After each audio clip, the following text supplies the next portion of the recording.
Media మిత్రులందరికీ నమస్కారం. మన జాతి పిత మహాత్మా గాంధీ 157వ జయంతిని దేశవ్యాప్తంగా జరుపుకుంటున్నాం.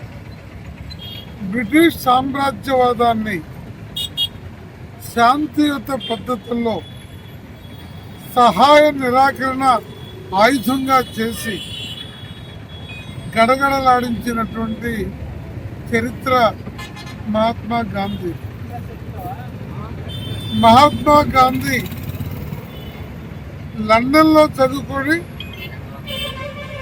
దక్షిణాఫ్రికా వెళ్ళి అక్కడ నల్ల జాతీయులకు జరుగుతున్న అన్యాయాన్ని ఎదిరించి భారత్లా చేసి దేశానికి తిరిగి వచ్చి స్వాతంత్రోద్యమానికి నేతృత్వం వహించినటువంటి ఒక మహా త్యాగశీలి.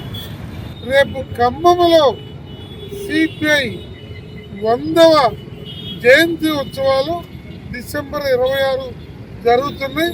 డిసెంబర్ 26 తర్వాత భారతదేశ వ్యాప్తంగా రాష్ట్రంలో ఈ కూటమి ప్రభుత్వాల దుర్మార్గాలకు వ్యతిరేకంగా ప్రజల్ని సమీకరిస్తాం.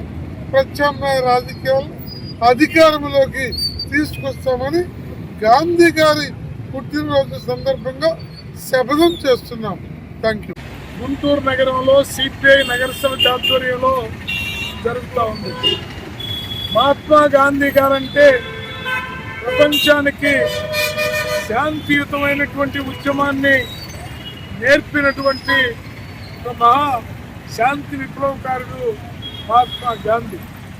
మహాత్మా గాంధీ ప్రపంచానికి శాంతి ఉద్యమాన్ని నేర్పడంతో పాటు భారతదేశంలో అత్యంత శాంతియుతంగా ఉద్యమాన్ని నిర్వహించి బ్రిటిష్ వాళ్ళని భారతదేశం నుంచి తరిమి కొట్టడంలో అత్యంత ప్రధానమైనటువంటి భూమిక పోషించిన మహాత్మా గాంధీ ఎవరైతే ఈ దేశానికి స్వాతంత్రాన్ని తీసుకొని వచ్చారో ఆ మహాత్మా గాంధీని హత్య చేసినటువంటి ఆర్ఎస్ఎస్ నేత నాథూరాం గాడ్సే వారసులు మన దౌర్భాగ్యం కొద్ది వాళ్ళ అధికారంలో కొనసాగుతూ ఉన్నారు.